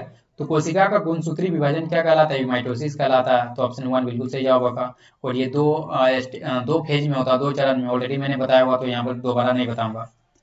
नेक्स्ट क्वेश्चन, इंसुलिन डैश के द्वारा स्रावित होता है अग्नाशय, जिसको पेनक्रियाज बोला जाता है, ये भी मैंने बता दिया। चलिए आगे बढ़ते हैं नेक्स्ट क्वेश्चन। वायरस क्या है? ए सेल्यूलर, जिसको अकोशिकीय बोला जाता है। इसको ना तो मल्टी सेल्यूलर बोल सकते हैं ना ही यूनिसेल्यूलर, ये अकोशिकीय होता है। आगे बढ़ते हैं 70 की ओर। आहार नाल के किस भाग में पचे हुए भोज्य पदार्थ का अवशोषण होता है? छोटी आंत, स्मॉल इंटेस्टाइन, ये भी करवाया हुआ। सारा कुछ रिपीटेड क्वेश्चन है। ऊर्जा का सबसे सुरक्षित स्रोत क्या है? तो नाभिक ऊर्जा, और ये 2021 का आया हुआ क्वेश्चन है, समझ रहे ना। इकोसिस्टम, पारितंत्र में आते हैं हरे पौधे, जंतु, अपघटक तथा जैव परिवेश सभी आते हैं।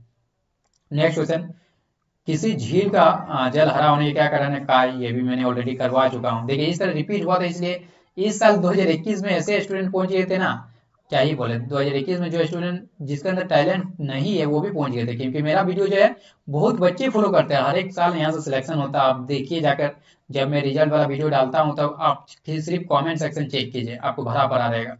और अब देखिएगा भी बहुत सारा जो है, जैसे मैंने करवाया है मॉडल पेपर सॉल्यूशन, मतलब कि जो आपका 2019-20 21, उसमें भी देखिएगा व्यूज 30,000 35,000 40,000 वैसा है। मतलब सभी स्टूडेंट इस चैनल से फायदा उठाए हैं, इस चैनल से, ठीक है। तो मैंने तो करवाया था, आपको सारा चीज करवाया था तैयारी। तो जो 2021 में क्या होता है, सारा प्रीवियस ईयर क्वेश्चन मतलब रिपीट हो गया, तो जिसके पास टैलेंट नहीं है वो भी सही लगा के आ गया और वो उसका भी सिलेक्शन हो गया था। तो इस तरह से रिपीट हो गया था, इसलिए अब क्या किया कि अब 2 एग्जाम लेने लगा, ठीक है। चलिए, ये चीज मैंने केमिस्ट्री जब 5 ईयर्स का करवा रहा था उस टाइम भी बताया था। मनुष्य में अल्जाइमर रोग डैश के अपभ्रंशन का विलक्षण है, तो ये तंत्रिका कोशिका, ये भी बता दिया। आज का लास्ट क्वेश्चन, आज का नहीं अभी 2023 का भी करने वाला है। ये हमारा क्वेश्चन लास्ट है किसका, 2021 का क्वेश्चन, 21 का लास्ट क्वेश्चन है। मनुष्य की यकृत डैश तंत्र का भाग है, ये उत्सर्जन तंत्र का। अब आप लोग को ले चलते हैं 2023 का क्वेश्चन पेपर, जो कि आपका 40 क्वेश्चन और बचा हुआ, 40 क्वेश्चन करेंगे, उसके बाद ये समाप्त हो जाएगा। 2022 को क्वेश्चन पेपर मिलेगा तो वो मैं लाइव क्लास में आप लोग करवा दूंगा, ठीक है। चलिए अब चलते हैं 2023 के क्वेश्चन की ओर। क्वेश्चन पेपर 2023 में हमारा 40 क्वेश्चन टोटल था, तो ये 40 क्वेश्चन हम लोग करते हैं। चलिए पहला क्वेश्चन है, देखिए 81 से, पायरुवेट के विखंडन कार्बन डाइऑक्साइड तथा जल तथा ऊर्जा देता है और ये क्रिया होती है। तो देखिए इसका मैं सबसे पहले आप लोग को थ्योरी थोड़ा बता देता हूँ। एक आप लोग पढ़े हैं वायवीय श्वसन और अवायवीय श्वसन, दो तरह का श्वसन आप लोग पढ़े हैं, वायवीय और अवायवीय श्वसन, ठीक है। तो यहाँ लिख कर ही बता देता हूँ, वायवीय श्वसन एंड आप लोग दूसरा पढ़े हैं अवायवीय श्वसन। ये दो तरह का पढ़े हैं, मतलब वायु की उपस्थिति में वायवीय श्वसन, वायु की अनुपस्थिति में हमारा अवायवीय श्वसन होता है। इसमें हमारा वायवीय श्वसन में हमारा CO2 भी मिलता है प्लस H2O यानी जल भी, एंड हमारा हीट भी यानी ऊर्जा भी। और अवायवीय श्वसन में क्या होता है, इसमें हमारा इथेनॉल ये याद रखना, इथेनॉल, लैक्टिक एसिड, आप लोग पता है ना, लैक्टिक एसिड की वजह से हमारे पेशियों में दर्द महसूस होता है जब लैक्टिक एसिड, वो क्वेश्चन भी आप लोग आया हुआ है, तो वो क्वेश्चन भी आपको बताया जाएगा। लैक्टिक एसिड प्लस आपका CO2 एंड हीट। तो यहाँ से आप लोग समझ सकते हैं वायवीय श्वसन में CO2, वाटर एंड हीट, और ये क्या है, ये हमारा जो है कोशिका द्रव्य और माइटोकॉन्ड्रिया दोनों में होता है। तो मेनली ये माइटोकॉन्ड्रिया में होता है, तो इसलिए इसका आंसर हमारा माइटोकॉन्ड्रिया ऑप्शन 3 बिल्कुल सही होगा। CO2 H2O हीट है ना, उसी के बाद किया जा रहा है। पायरुवेट के विखंडन कार्बन डाइऑक्साइड जल तथा ऊर्जा देता है, तो ये कहाँ पे होता है, माइटोकॉन्ड्रिया में। बाकी ये जो अवायवीय श्वसन है ये सिर्फ कोशिका द्रव्य में होता है, ठीक है, कोशिका द्रव्य में। और मैं बता दूं इसमें ज्यादा एनर्जी निकलता है, इसमें 36 ATP का एनर्जी एंड इसमें लगभग 2 ATP का एनर्जी। ये सारा कुछ आपको पता होना चाहिए, डिटेल में मैंने बताया हुआ है। तो इस क्वेश्चन का आंसर हमारा माइटोकॉन्ड्रिया बिल्कुल सही जवाब होगा, ठीक है। चलिए आगे बढ़ते हैं हम लोग, ये हमारा ऑप्शन 3 बिल्कुल सही जवाब होगा। आगे बढ़ते हैं, नेक्स्ट क्वेश्चन, क्वेश्चन नंबर 82। देखिए पादपों में जाइलम उत्तरदायी है, जैसे जाइलम जैसे जल, वही वाला क्वेश्चन है। तो 82 का हमारा ऑप्शन 1 बिल्कुल सही होगा। इस तरह से रिपीट हर एक साल करता है क्वेश्चन। अभी देखिए 2023 का करवा रहा है, इसमें भी कितना रिपीट किया गया है।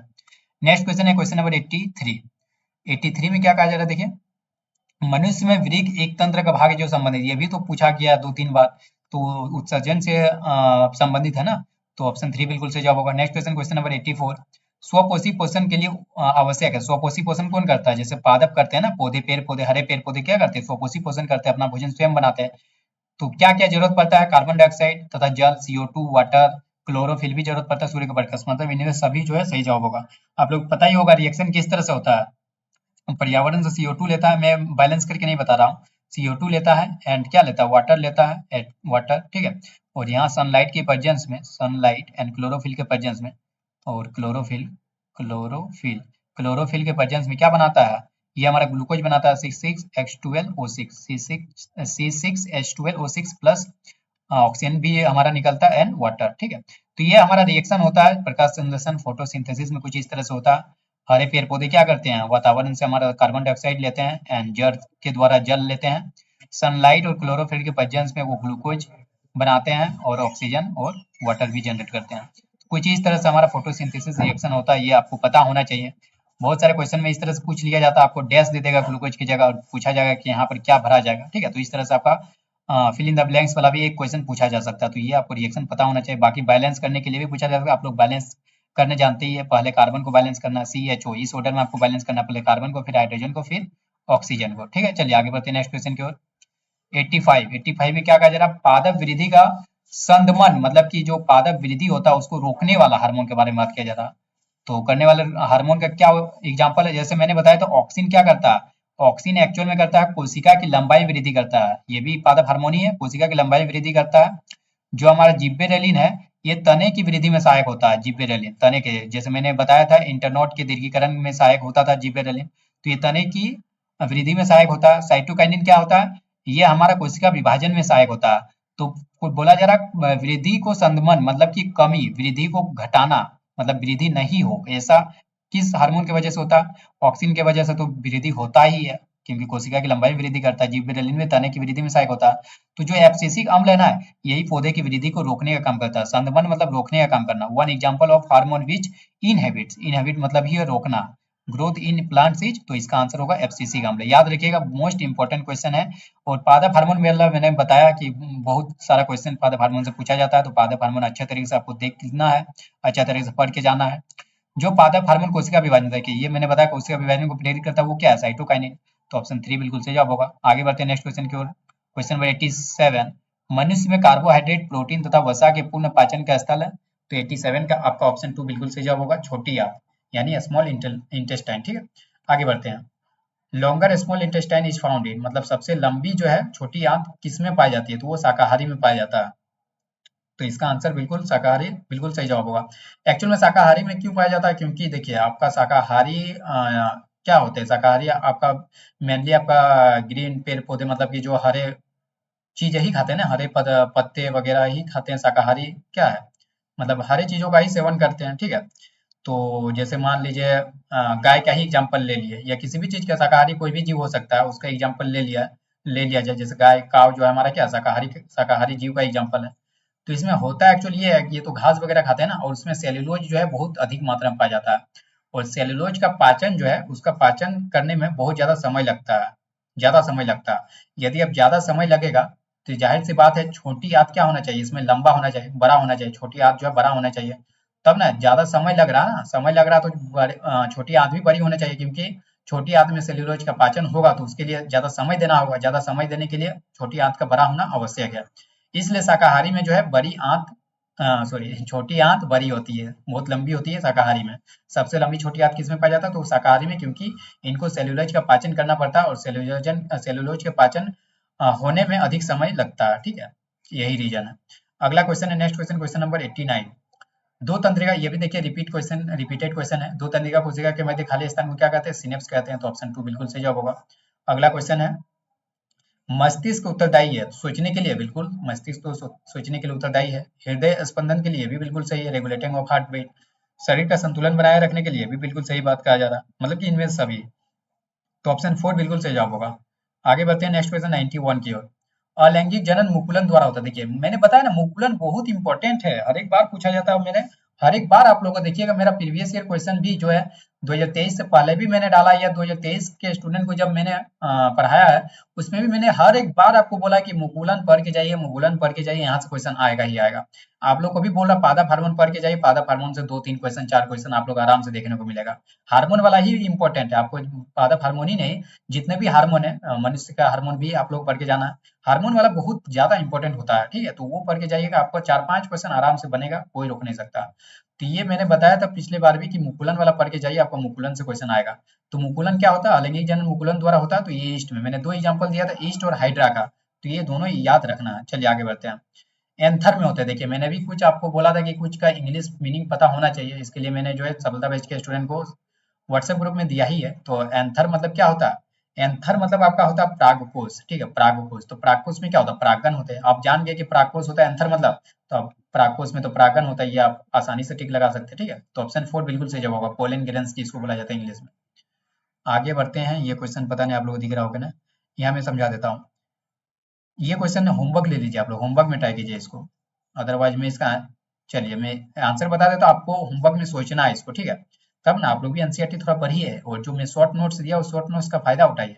तो इसमें क्या कहा जाता है देखिए, मेंडल के एक प्रयोग में लंबे मटर के पौधे जिनके बैंगनी पुष्प थे, क्या कहा जा रहा है, मटर का पौधा लंबा है और पुष्प क्या है, बैंगनी कलर का संक्रमण बोने पौधे, देखिए लंबा है और रंग इसका बैंगनी है, तो इसका संक्रमण किसके साथ करवाया गया, बोने पौधे के साथ जिनका रंग व्हाइट था, सफेद था। ठीक है, तो जाहिर सी बात है सफेद और बैंगनी है तो हमारा जो F1 पीढ़ी में क्या दिखेगा, बैंगनी रंग का ही दिखेगा ना। इनकी संतति के सभी पौधों में पुष्प बैंगनी रंग के थे जैसा मैंने बताया, परंतु उनमें से लगभग आधे बोने थे। देखिए कुछ बोने हो गया मतलब 1:1 के रेशियो में आ गया, कुछ बोने हो गया, कुछ लंबे हो गए, लेकिन रंग क्या हुआ, रंग इसका आया, जो लंबे मटर पौधे बैंगनी रंग के थे उनका रंग आया और 1:1 के रेशियो में विभाज्य हो गया, कुछ लंबे मटर के पौधे भी रहे, कुछ बोने मटर के पौधे भी रहे, लेकिन सबका रंग क्या हो गया, बैंगनी हो गया। इससे कहा जा सकता है कि लंबे जनक पौधों की आनुवंशिक रचना थी। आप लोग मैंने बताया था प्रभावी लक्षण और अप्रभावी लक्षण, तो इसमें प्रभावी लक्षण क्या हो गया, लंबे जनक पौधे, यही तो बोला जा रहा है आनुवंशिक रचना थी। तो इसका क्या होगा आंसर, ये आपको सोचना है, मैं आपको आंसर बता दे रहा हूँ, आंसर होगा ऑप्शन 3, आपको सोचना है कि आंसर ऑप्शन 3 क्यों हुआ। ठीक है, चलिए आगे बढ़ते हैं।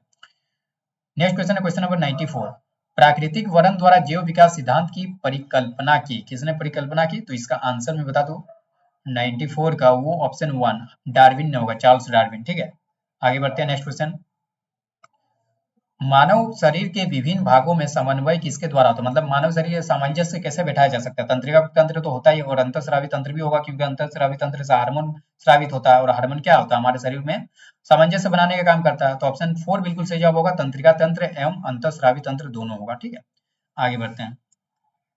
नेक्स्ट क्वेश्चन है क्वेश्चन नंबर 96, इसमें क्या कहा जा रहा है, कार्टिलेज के वलय डैश में उपस्थित होते हैं, तो इसका आंसर होगा थ्रोट यानी गला, तो ऑप्शन 3 बिल्कुल सही जवाब होगा।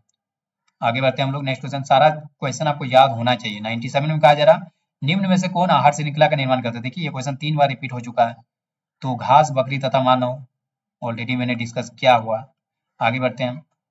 98, मस्तिष्क का मुख्य सोचने वाला भाग क्या है, अग्र मस्तिष्क, मध्य मस्तिष्क, पश्चिम मस्तिष्क, इनमें से कोई नहीं, तो इसका आंसर होगा अग्र मस्तिष्क, ऑप्शन 1। पर मस्तिष्क रहता तो उसको भी टिक लगा सकते थे। 99 की ओर चलते, ऑक्सीजन समृद्ध रुधिर फुफ्फुस से मानव हृदय में पहले आता, देखिए ये बहुत अच्छा क्वेश्चन है, ये आप लोग हृदय वाला पार्ट अच्छा कर लीजिएगा, अदरवाइज मैं आपको वन शॉट में क्लियर करवा दूंगा। ठीक है, ऑक्सीजन समृद्ध रुधिर मतलब कि ऑक्सीजनीकृत रुधिर का बात किया जा रहा है, मतलब ऑक्सीजन उसमें है, उस रुधिर में ऑक्सीजन है, तो इसको क्या कह रहेगा, फुफ्फुस से मानव हृदय में, फुफ्फुस से मानव हृदय में पहले आता है, किसमें, बायां नीले में, आलिंद में, किसमें आता है ये पूछा जा रहा है। तो 99 का ऑप्शन 2 बिल्कुल सही होगा, बायां आलिंद में, लेफ्ट आर्टरियम। ठीक है, बायां आलिंद, बायां आलिंद में बिल्कुल सही जवाब होगा, ऑप्शन 2।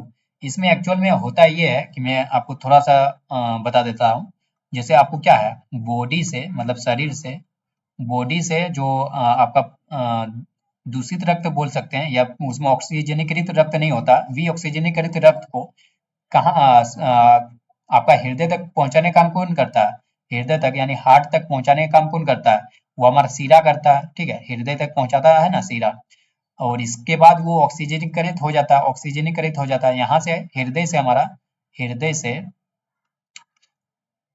से ऑक्सीजनीकृत रक्त को फुफ्फुस धमनी, फुफ्फुस धमनी क्या करता है, वो फुफ्फुस तक पहुंचाने का काम करता है। फुफ्फुस मतलब क्या होता है, फेफड़ा, फेफड़ा तक पहुंचाने का काम करता है, ये फुफ्फुस लिख देता हूँ, फुफ्फुस तक पहुंचाने का काम कौन करता है, ये हमारा हो गया। देखिए सीरा हमारा बॉडी से हृदय तक पहुंचाने का काम करता है, और जो फुफ्फुस तक पहुंचाने का काम करता है वो हमारा होता है फुफ्फुस धमनी। ठीक है, उसके बाद क्या करता है, फुफ्फुस, फुफ्फुस से वापस हृदय तक पहुंचाने का काम कौन करता है, फुफ्फुस सीरा, फुफ्फुस सीरा काम करता है। और हृदय में सबसे पहले क्या होता है, यही बोला जा रहा है, रुधिर फुफ्फुस से मानव हृदय में पहले आता है, तो सबसे पहले ये आता है बायां आलिंद में।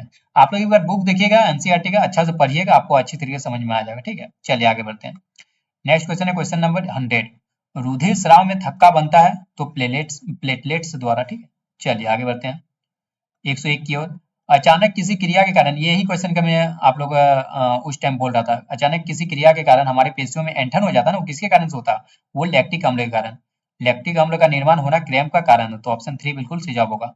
अवायवीय श्वसन वाला में बताया था ना, लैक्टिक अम्ल का भी निर्माण होता है। ठीक है, चलिए आगे बढ़ते हैं। आमाशय में उपस्थित जठर ग्रंथियों के द्वारा स्रावित प्रोटीन पाचक एंजाइम कहलाता है, तो इसका आंसर होगा पेप्सिन। मैंने ऑलरेडी बताया होता पेप्सिन का क्या कार्य है, ट्रिप्सिन का क्या कार्य है, आपका सारा कुछ बताया हुआ था कि जो HCl जनरेट होता है वो पेप्सिन किस में है, अम्ल माध्यम में होता है ना, अम्ल माध्यम में ही कार्य करता है, वसा का प्रोटीन का पाचन करने में सहायक होता है अम्ल माध्यम में ही, ठीक है। तो ये सारा कुछ मैंने ऑलरेडी करवाया हुआ है, इसलिए मैं बार बार बोल रहा हूँ कि आप लोग यदि चैप्टर वाइज नहीं देखे हैं तो चैप्टर वाइज देखिए, चैप्टर वाइज देखेंगे तो आपका बहुत सारा कॉन्सेप्ट क्लियर होगा, ठीक है। चलिए आगे बढ़ते हैं। अधिकांश कोशिकीय प्रक्रमों के लिए ऊर्जा मुद्रा कौन है, तो ये एटीपी होता है, और एटीपी का फुल फॉर्म क्या होता है, एडिनोसिन ट्राइफॉस्फेट। ये भी आपको पता होना चाहिए कि एटीपी का फुल फॉर्म क्या होता है। नेक्स्ट क्वेश्चन 104 की ओर चलते हैं। कौन सी रुधिर वाहिकाएं रुधिर को हृदय से शरीर के विभिन्न अंगों तक ले जाते हैं, देखिए यही क्वेश्चन जो मैं समझा रहा था। तो रुधिर को क्या करना है, हृदय से शरीर के विभिन्न भागों में, ये देखिए मैंने हृदय शरीर के विभिन्न भागों तक बताया था ना। पहले तो मैंने तो बताया था कि पहले शरीर से हृदय तक ले गया था जो कि सीरा ले जाता है, हृदय से फिर फुफ्फुस तक ले जाने का काम करता ये आपका फुफ्फुस धमनी करता, फिर फुफ्फुस सीरा हृदय तक लाता है, फिर हृदय से जो ऑक्सीजन करित रक्त हो जाता है उसको फिर हमारा धमनी ले जाता है, ठीक है। तो कहाँ गया क्वेश्चन, तो इसका धमनी आंसर होगा। जो रुधिर वाहिका है रुधिर को हृदय से शरीर के विभिन्न अंगों तक कौन ले जाता है, धमनी ले जाता है। सीरा भी ले जाता है, तो सीरा नहीं फुफ्फुस सीरा बोलता तो फुफ्फुस सीरा भी टिक लगा सकते थे, लेकिन यहाँ ओनली सीरा है तो सीरा को टिक नहीं लगाएंगे। फुफ्फुस सीरा और धमनी दोनों मतलब कि ये कार्य करता है, रुधिर को हृदय से शरीर के विभिन्न अंगों तक ले जाता है, लेकिन इस क्वेश्चन के अनुसार हमारा धमनी बिल्कुल सही जवाब होगा। चलिए आगे बढ़ते हैं। क्वेश्चन नंबर 105, इसमें क्या कहा जा रहा है देखिए, वसा पाचक एंजाइम है, ये देखिए ये बहुत इंपॉर्टेंट है, प्रोटीन का पाचक कैसे होता है, वसा का पाचन कैसे होता है, कार्बोहाइड्रेट, वो सारा कुछ आपको पता होना चाहिए, जो कि मैंने वन शॉट शायद इस चैप्टर का नहीं दिया, तो मैं आप लोग का जो है लाइव क्लास में करवा दूंगा, ठीक है, टेंशन नहीं लेना। तो वसा पाचक बाकी में शॉर्ट नोट शायद दिया था, वो वसा पाचक एंजाइम है। तो देखिए ये लाइव पेज होगा, तो ऑप्शन 3 बिल्कुल सही जवाब होगा, लाइव पेज, ठीक है। तो ऑप्शन 3 105 को ऑप्शन 3 बिल्कुल सही जवाब होगा। आगे बढ़ते हैं हम लोग 106 की ओर। तो हमारे आहार में आयोडीन की कमी से क्या होता है, घेंगा रोग होता है, जिसको गोइटर बोला जाता है। तो ऑप्शन 2 बिल्कुल सही जवाब होगा। आगे बढ़ते हैं। नेक्स्ट क्वेश्चन, क्वेश्चन नंबर 107, निषेचन होता है तो ये हमारा फेलोपियन ट्यूब में। तो ऑप्शन 1 बिल्कुल सही जवाब होगा 107 का। 108 की ओर चलते हैं। 108 में क्या कहा जा रहा है देखते हैं। ये भी क्वेश्चन मैंने करवाया था। मानव के विकास के अध्ययन से हमें पता चलता है कि हम सभी एक ही स्पीसीज के सदस्य है, जिसका उदय कहाँ से हुआ, अफ्रीका से हुआ ना, अफ्रीका देश से। चलिए आगे बढ़ते हैं। नेक्स्ट क्वेश्चन, क्वेश्चन नंबर 109, वंशागत नियमों का प्रतिपादन किसने किया था, तो ये तो मेंडल ने किया था ना। तो ऑप्शन 2, ऑप्शन 2 इसका बिल्कुल सही जवाब होगा। आगे बढ़ते हैं 110 की ओर। 110 में क्या कहा जाता है देखिए, स्वपोषी क्या, स्वपोषी सौर प्रकाश में निहित ऊर्जा को ग्रहण करके उसे बदल देता है। मैंने बताया था स्वपोषी जैसे हरे पेड़ पौधे प्रकाश संश्लेषण के लिए प्रकाश लेते हैं ना, सनलाइट लेते हैं, सन से लेते हैं ना प्रकाश, सौर ऊर्जा मतलब सौर प्रकाश लेते हैं, तो इसको किस रूप में परिवर्तित कर देते हैं, वो रासायनिक ऊर्जा में परिवर्तित कर देते हैं, केमिकल एनर्जी में। तो ऑप्शन 2 बिल्कुल सही जवाब होगा। अगला क्वेश्चन है, किसी पारितंत्र में ऊर्जा का प्रवाह होता है तो ये एक दिशिक होता है, एक दिशिक, वो आप लोग पढ़े होंगे, ठीक है।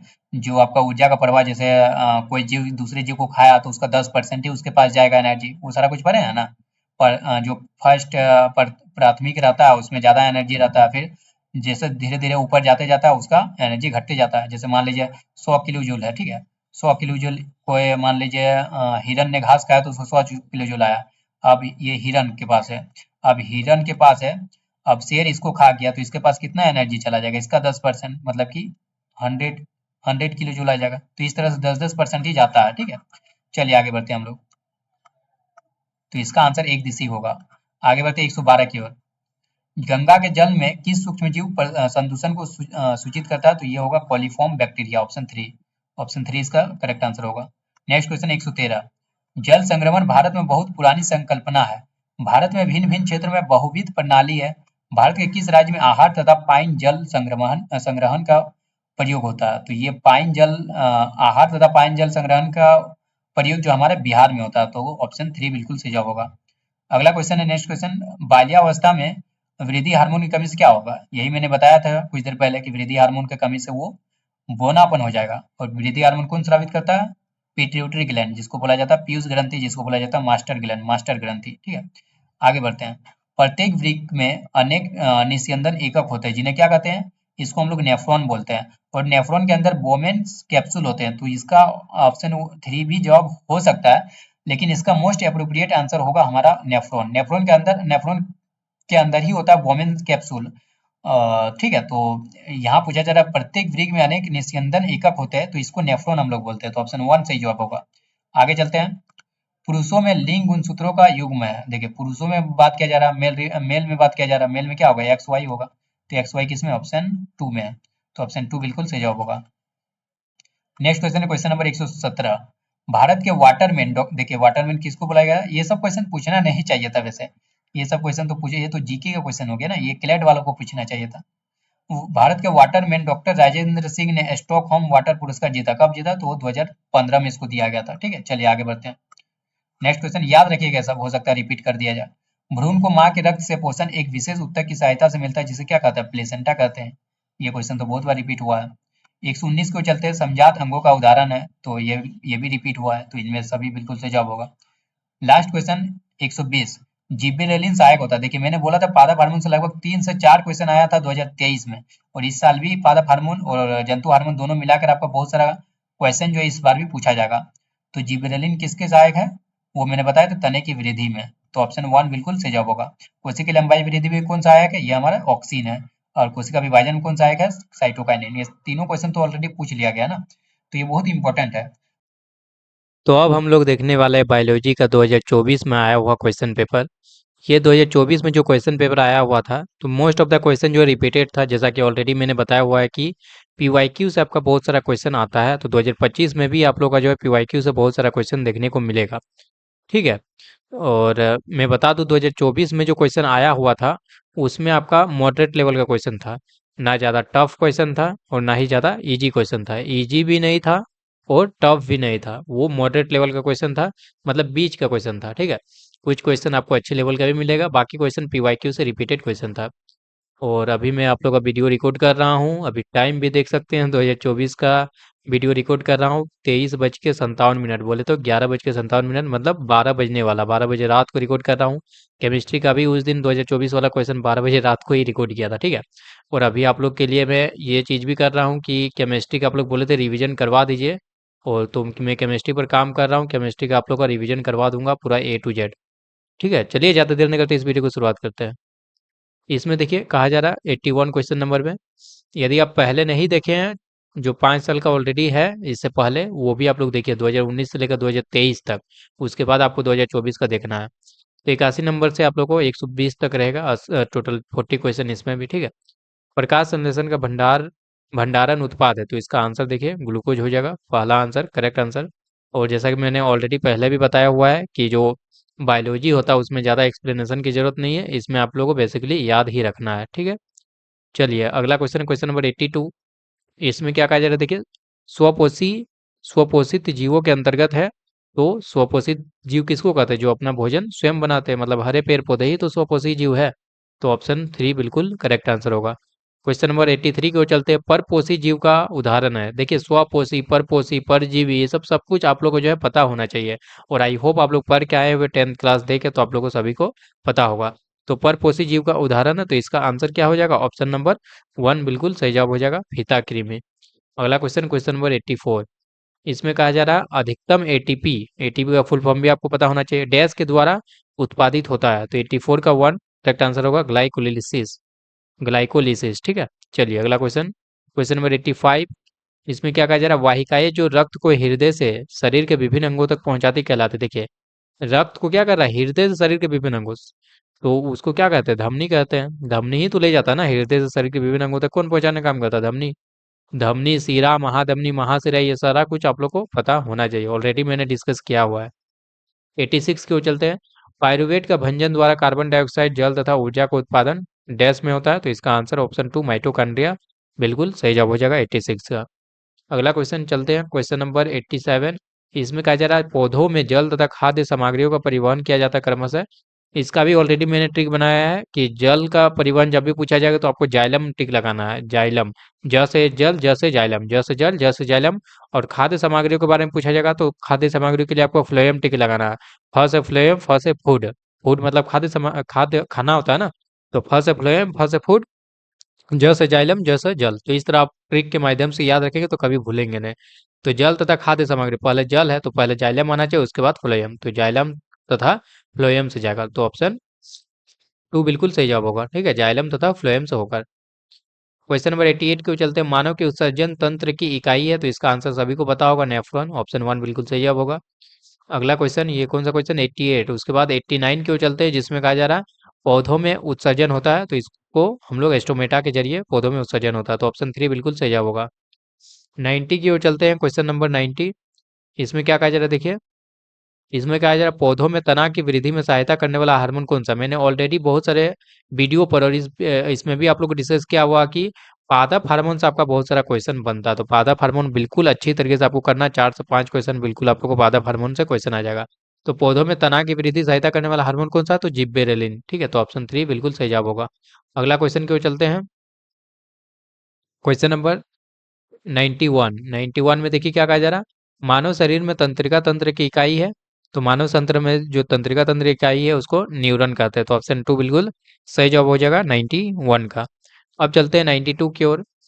92 में कहा जा रहा है मस्तिष्क डैश के लिए उत्तरदायी है, चिंतन के लिए, हृदय स्पंदन स्पंद का नियमन के लिए, या शरीर शरीर का संतुलन के लिए, तो ये तीनों के लिए हमारा मस्तिष्क जो है उत्तरदायी है, जरूरी है, तो ऑप्शन 4 इनमें से सभी बिल्कुल करेक्ट आंसर हो जाएगा। 93 की ओर चलते हैं अब।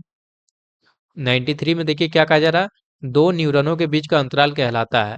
इसको इस तरह से भी पूछा जा सकता है कि दो तंत्रिका कोशिका के मध्य खाली स्थान को क्या कहते हैं, या फिर दो न्यूरॉनों के बीच का अंतराल क्या कहलाता है। ये दो तरीके से क्वेश्चन पूछा जा सकता है, तो इसका आंसर आपका सिनेप्स होगा, जो कि बोर्ड एग्जाम में भी अक्सर ये सारा क्वेश्चन इस तरह से पूछा जाता है।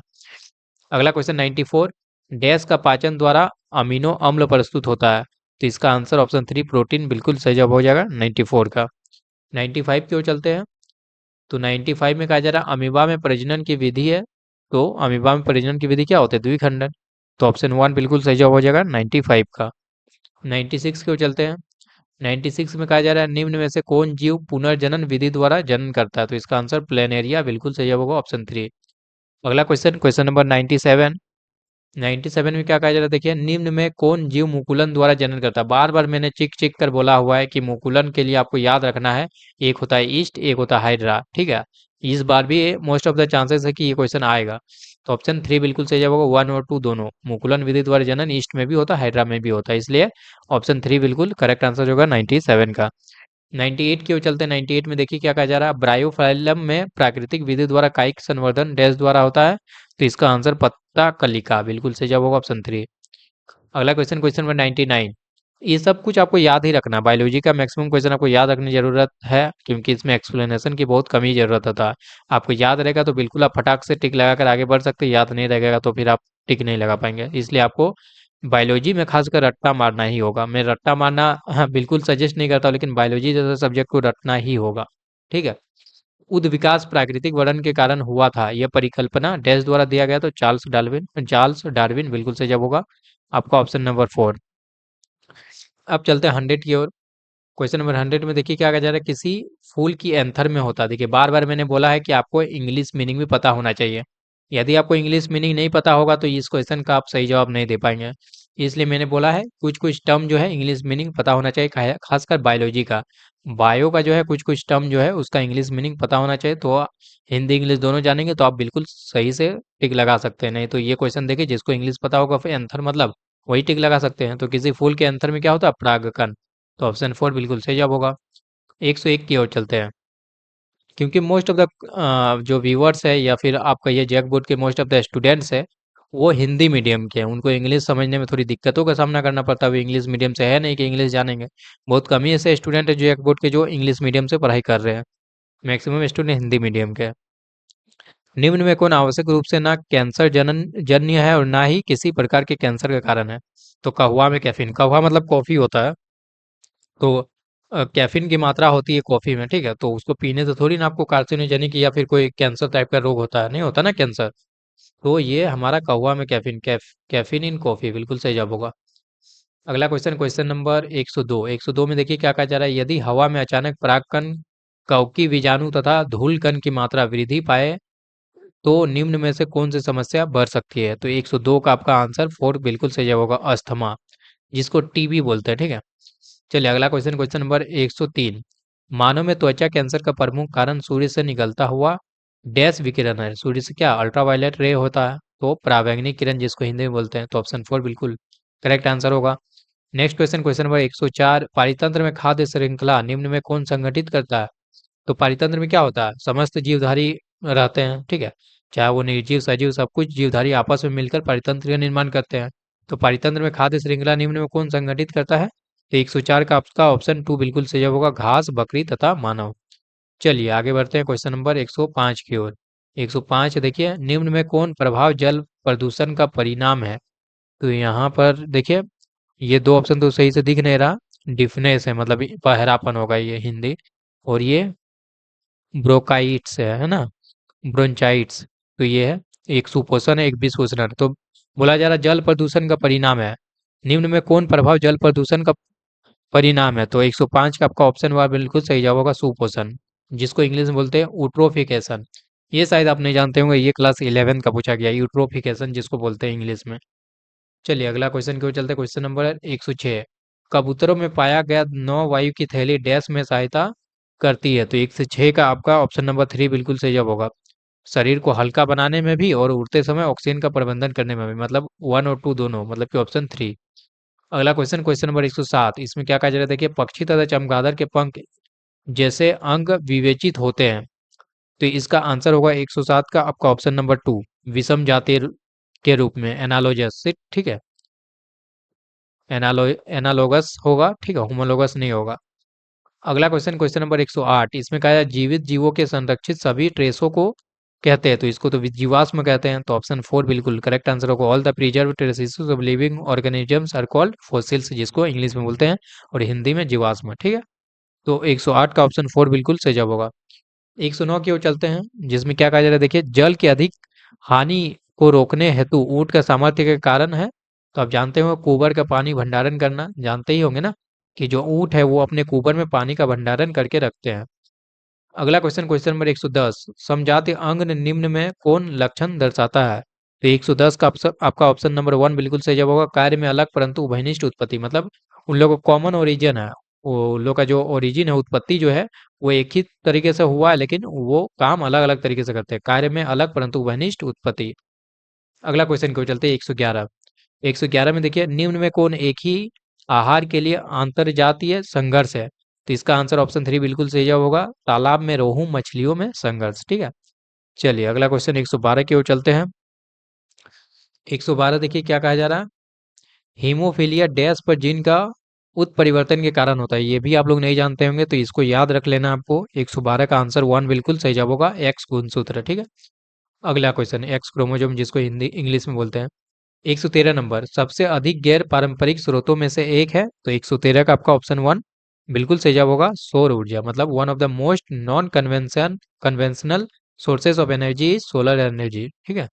अगला क्वेश्चन, क्वेश्चन नंबर 114, इसमें क्या कहा जा रहा है? ऊर्जा का परंपरागत स्रोत का एक उदाहरण है बायोगैस, जिसे प्राप्त किया जाता है बायोगैस से, बायोमास से, ठीक है।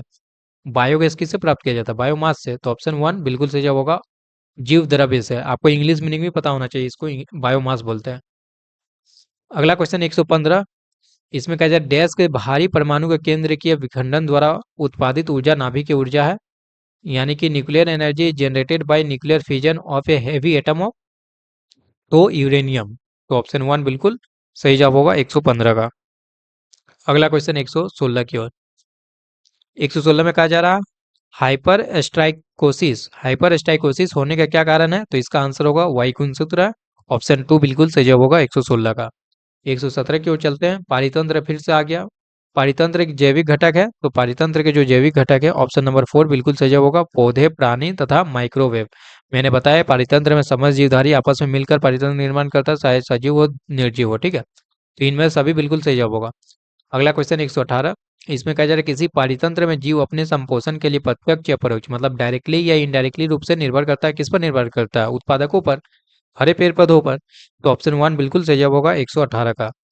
119 की ओर चलते हैं, सेकंड लास्ट क्वेश्चन है। 119 में कहा जा रहा है मानव शरीर में सबसे संतुलित वृद्धि का प्रबंधन में कार्बोहाइड्रेट, प्रोटीन तथा वसा का चयापचय का नियंत्रण डैश हार्मोन का कार्य है? तो ऑप्शन नंबर 2 बिल्कुल सही जवाब होगा, थायरोक्सिन। तो 119 का ऑप्शन 2 बिल्कुल सही जवाब होगा। ये इस वीडियो का लास्ट क्वेश्चन है, 2024 का लास्ट क्वेश्चन है, अग्नाशयी रस में रहने वाले एंजाइम है? तो इसका आंसर हो जाएगा ट्रिप्सिन तथा लाइपेज, ऑप्शन 1 बिल्कुल सही जवाब होगा। तो ये मैंने करवाया आप लोग का टोटल 6 साल का पीवाईक्यू 6 इयर्स का पीवाईक्यू आप लोगों का जो है करवा दिया बायोलॉजी का। आई होप आप इसको पसंद किए होंगे तो वीडियो को लाइक करना ना भूलें।